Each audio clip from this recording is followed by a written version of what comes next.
बिस्मिल्लाहिर्रहमानिर्रहीम। इय्याका नअबुदु व इय्याका नस्तईन। मोहब्बत गोलियों से बो रहे हो, वतन का चेहरा खून से धो रहे हो। गुमा तुमको के रास्ता कट रहा है, यकीन मुझको के मंजिल को रहे हो, मंजिल को रहे हो। जनाब स्पीकर, पाकिस्तान के आईन के मुताबिक हर पाकिस्तानी शहरी का ये हक है कि वो अपने हकूक़ के लिए पुरअमन एहतजाज करे। पाकिस्तान तहरीक इंसाफ की सियासी तारीख में इमरान खान की विजन के मुताबिक, उसके सियासी सोच के मुताबिक पाकिस्तान तहरीक इंसाफ के वर्कर ने हमेशा मोहब्बत फाते आलम का दर्ज दिया है। पाकिस्तान तहरीक इंसाफ के वर्कर ने हमेशा अदम तशद्दुद का फ़लसफ़ा अपनाया है। पाकिस्तान तहरीक इंसाफ के वर्कर ने अपने लीडर, अपने कायद जनाब इमरान खान साहब की हिदायत के मुताबिक हमेशा पुरअमन जदोजहद की है, पुरअमन मुज़ाहमत की है। पाकिस्तान में 8 अप्रैल 2022 से लेकर आज तक मुसलसल आईन की पामाली हो रही है। रूल ऑफ लॉ पाकिस्तान में खत्म हो चुका है। जो ताकतवर लोग हैं वो मुसलसल पाकिस्तानी शहरियों को कीड़े मकोड़े समझ रहे हैं। आए रोज ऐसे वाक़े होते जा रहे हैं जिसका एक आम शहरी, एक आम पाकिस्तानी सोच भी नहीं सकता, तसव्वुर में भी नहीं ला सकता। मैं ज्यादा पीछे नहीं जाऊंगा। मेरे लीडर, मेरे कायद ने हर कानूनी दरवाजा खटखटाया इंसाफ के लिए, आईन की बालादस्ती के लिए, कानून की हुक्मरानी के लिए। पाकिस्तान तहरीक इंसाफ के वर्कर ने मुसलसल इस जदोजहद में उसका साथ दिया। इस सियासी जदोजहद में हमने वो हर कानूनी और आईनी दरवाजा खटखटाया जिससे हमें इंसाफ की तवक्को थी, लेकिन हमें जनाब स्पीकर इंसाफ नहीं मिला। दिन ब दिन जो है हमारे हकूक का कत्लेआम होता रहा। मजबूरन मेरे लीडर, मेरे कायद ने पाकिस्तानी अवाम को एहतजाज की कॉल दी। 24 नवंबर हम यहां से निकले। पेशावर रीजन, साउथ रीजन, हजारा रीजन, मलकंड रीजन, इस तरह पूरे पाकिस्तान से काफिलों ने इस्लामाबाद का रुख किया। चूंकि मैं पेशावर से था तो पेशावर के काफिले में मैं शरीक था। जनाब स्पीकर, गाजी के मकाम पर इन्होंने कंटेनर रखे थे। इन्होंने पहले हमें शेल मारे, हमने शेल का मुकाबला किया। जब हम शेल से ना रुके, इन्होंने रबर बुलेट्स मारी, हम उससे भी नहीं रुके। इन्होंने फिर हम पर स्टंट ग्रेनेड फेंके। पाकिस्तान तहरीक इंसाफ के पुरअमन वर्कर्स पर इन्होंने स्टंट ग्रेनेड फेंके, और वो जो दहशतगर्दों के खिलाफ इस्तेमाल होते हैं, जो फौजी ऑपरेशन में बहुत बड़े दहशतगर्दों के खिलाफ इस्तेमाल होते हैं, वो हम पे फेंके गए और मेरे पास सबूत मौजूद हैं। मैंने वीडियो पैगाम में भी ये बात कही है। जब हम उनसे भी ना रुके, स्पीकर साहब, इन्होंने सामने से हमारे पुरअमन वर्कर्स पर, पुरअमन मुजाहिरीन पर स्ट्रेट फायरिंग शुरू की, जिसमें हमारे लोग जख्मी हुए। लेकिन पाकिस्तान का नौजवान, पाकिस्तान की आवाम ये चीज समझ चुकी है कि अगर इन गासिबों से, इन बेगैरतों से, इन 2 नंबरियों से हमने निजात हासिल करनी है तो हमने जो है इनके खिलाफ पुरअमन मुज़ाहमत करनी है।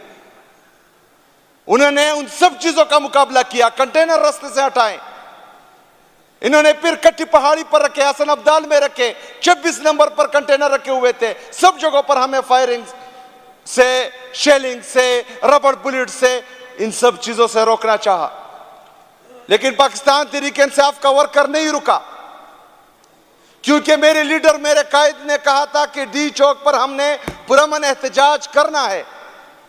तो हम गए, हम पहुंचे डी चौक पर, हम पुरअमन तरीके से वहां पर बैठे।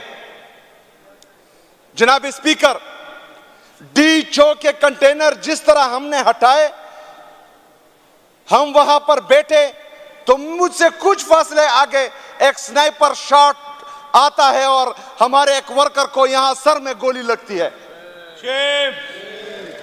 उसको हम उठाते हैं, गाड़ी में लेके जाते हैं हॉस्पिटल। कुछ सेकंड बाद, 10 या 15 सेकंड बाद दूसरे हमारे वर्कर को गोली लगती है, यहां पर माथे पर गोली लगती है। स्पीकर साहब, क्या कसूर था उनका? किसको मार रहे थे ये? कौन थे वो? क्या मुजाहिरीन पाकिस्तानी नहीं थे, या फिर गोली चलाने वाले यहूदियों की औलाद थे? दोनों पाकिस्तानी थे, लेकिन इतना बुग़्ज़ क्यों, इतनी अना क्यों, इतनी नफरत क्यों? किस चीज के लिए वो जा रहे थे? मुजाहिरीन वहां अपने हकूक के लिए, उनके मुतालबात क्या थे कि हमारे जो नाहक कैदी हैं उनको रिहाई, हमारे लीडर, हमारे कायद को जाली केसेस में 1.5 साल से कैदोबंद में रखा गया है, उसकी आजादी, वो भी आईनी और कानूनी दायरेकार में रहकर। गलत डिमांड नहीं थी। दूसरा मुतालबा क्या था? मैंडेट की वापसी। 8 फरवरी को जो इन्होंने पाकिस्तानी अवाम के मैंडेट पर डाका डाला था, उस मैंडेट की वापसी। तीसरा मुतालबा कि आजाद अदलिया की बहाली। स्पीकर साहब, मैं फ्लोर ऑफ द हाउस अपनी अपोजिशन से, आपसे, यहां के हर एक मेंबर से यह पूछता हूं कि इन मुतालबात में नाजायज मुतालबा मुझे बता दे, कौन सा नाजायज मुतालबा हम कर रहे थे? लेकिन ये जो इस रियासत पर काबिज दहशतगर्द हैं, ये आदमखोर बन चुके हैं। इन्होंने लाल मस्जिद किया, इन्होंने सानिया मॉडल टाउन किया, इनकी तारीख बड़ी पड़ी है। ये खून के प्यासे हो चुके हैं। जब तक ये अपनी आवाम का खून ना चूसे, इनको चैन नहीं आता। बेगैरत बन गए। क्यों? क्योंकि ये अपने आप को आईन और कानून से बालातर समझ रहे हैं। क्योंकि इस पाकिस्तान में इंसाफ का निजाम तबाह और बर्बाद हो चुका है।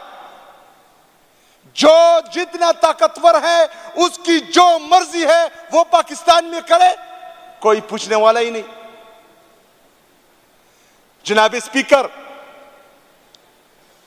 इसके बाद रात के 8:15 हम डी चौक में मौजूद थे। एक साथ इन्होंने 500 से ज्यादा शेल हम पर फेंके, सारी तरफ धुआं ही धुआं। हम एक कदम के फासले पर एक दूसरे को नहीं देख पा रहे थे। इस वक्त इन्होंने अंधाधुंध फायरिंग शुरू की। किसी को कुछ पता नहीं चल रहा था कि क्या होने जा रहा है, क्या हो रहा है, कितने लोग मरे हैं, कौन गोली चला रहा है, कौन मर रहा है, बच्चा है, जवान है, बूढ़ा है, औरत है, कुछ पता नहीं चल रहा था। जनाब स्पीकर, हम वहां से आगे गए, थोड़े से पीछे हटे, ये आगे भी आए। हमारा जो मरकजी कंटेनर था उसको इन्होंने आग लगा दी। ऊपर जो बिल्डिंग्स में इन्होंने स्नाइपर वाले बिठाए हुए थे, वो सीधी गोलियां चला रहे थे हमारे कारकुनों पर। इनका इरादा हमें रोकना नहीं था, इनका इरादा हमें डराना नहीं था। अगर इनका ये इरादा होता कि हम डर जाए, अगर ये इनका इरादा होता कि हम रुक जाएं, ये माथे पर गोली नहीं चलाते, ये पांव में गोली चलाते।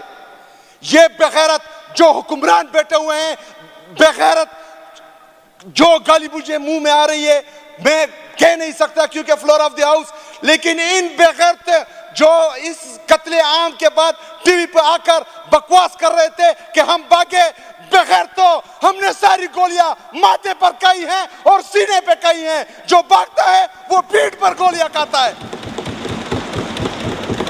हम डटे रहे वहां पर अपने कायद के हुक्म पर, अपने हकूक के लिए, पाकिस्तान में हकीकी आजादी के लिए, आईन और कानून की बालादस्ती के लिए हम वहां खड़े रहे।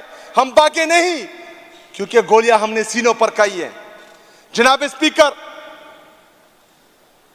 जब हम पीछे हटे इन्होंने वो जगह कब्जे में ले ली। हमें अपने जो शहीद हैं उनका पता नहीं चला, हमारे जो जख्मी हैं उनका हमें पता इसलिए नहीं चला क्योंकि ये आदमखोर वहां पर खड़े हो गए और उसके बाद रात के 11:15 बजे से लेकर 12:30 बजे तक इन्होंने दूसरा ऑपरेशन किया, जिसमें इनका इरादा था कि हमारे वज़ीर आला खैबर पख्तूनख्वा और हमारे कायद, हमारे लीडर जनाब इमरान खान साहब की एहलिया बुशरा बीबी को ये जान से मारना चाहते थे। इन्होंने दोबारा वही किया, दोबारा आंसू गैस फेंके, दोबारा धुआं ही धुआं था, दोबारा इन्होंने क्रैक डाउन किया और सीधी फायरिंग शुरू की। वहां पर हमारी जितनी गाड़ियां थी सबके सब तोड़ दी। इस दौरान हमारे कारकुन डिस्पर्स हुए, गलियों में चुप गए क्योंकि आदमखोर आ रहे थे। जनाब स्पीकर, ये गलियों में गए, गलियों में हमारे कारकुनों को इन्होंने मारा। इनका इरादा हमें रोकना नहीं था, इनका इरादा हमें मारना था, मासूम शहरियों को मारना था, पुरअमन मुजाहिरीन को मारना था। हमें मार दिया, शहीद कर दिया, जख्मी कर दिया। जनाब स्पीकर, इससे ज्यादा ताजुब की बात यह है कि जब दुश्मन से भी लड़ाई होती है तो वो आपके शहीद आपको वापस करते हैं। हमारे अपने पाकिस्तान के सिक्योरिटी फोर्सेस हमें अपने शहीद नहीं दे रहे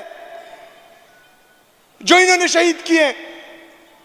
अगर कोई अपना बेटा या भाई या बाप जो इन्होंने शहीद किया वो मांगने चले जाए, ये उनसे एफिडेविट लिखते हैं कि आप लोगों ने ये नहीं बोलना कि ये जो है पाकिस्तान तहरीक इंसाफ के एहतजाज में शहीद हुआ है। वो बेचारे क्या करें, उन्होंने तो एफिडेविट देना है क्योंकि उन्होंने तमाम लवाजमात पूरी करनी है, उनका कफन और दफन करना है, जनाजा पढ़ना है, खून का रिश्ता होता, उन्होंने वो एफिडेविट दे देते हैं। कई लोगों के साथ इन्होंने परसों से यही काम किया है। जनाब स्पीकर, हम मुसलसल पाकिस्तान में आईन और कानून की बालादस्ती के लिए जद्दोजहद कर रहे हैं। हम उस दिन भी निकले 26 और 27 की दरमियानी शब हमारे साथ ये जुल्म और ये ज्यादती हुई। हमने अपना काम कर दिया, हमने शहादतें दे दी, हमने इस मुल्क की खातिर, इस कौम की खातिर पाकिस्तान तहरीक इंसाफ के वर्कर ने शहादतें दे दी। लेकिन इसके बाद ये सिर्फ मेरा पाकिस्तान नहीं है, ये सिर्फ पाकिस्तान तहरीक इंसाफ के वर्कर का पाकिस्तान नहीं है। यहां पाकिस्तान में 24-25 करोड़ पाकिस्तानी बसते हैं, उसमें मुख्तलिफ मकतबा फिक्र के लोग रहते हैं। अगर फर्ज करें मुझे शहीद किया जाता है या जख्मी किया जाता है और मैं अस्पताल जाता हूं तो डॉक्टर का यह फर्ज बनता है कि वो अपनी ड्यूटी सर अंजाम दे और पूरी दुनिया को बताए कि इन्होंने उस रात क्या किया है। अगर फर्ज करें मैं इस कौम के लिए, इस मुल्क के लिए कुर्बानी दे रहा हूं तो हमारे जजेस का यह फर्ज बनता है कि वो ये पाकिस्तान में आईन और कानून की बालादस्ती लाए, हमें इंसाफ दे, हमारे साथ जो जुल्म हुआ है उसका पूछे। इंशाल्लाह हम पूरी उम्मीद हैं। अगर ये सोचते हैं कि बंदूक की जोर पर हमारे मुंह बंद कर देंगे या हमें रोक देंगे तो हमारा जोश, हमारा जज्बा, हमारा जुनून मजीद बढ़ गया है। इंशाल्लाह हम दोबारा आएंगे और दोबारा एहतजाज करेंगे इंशाल्लाह ताला।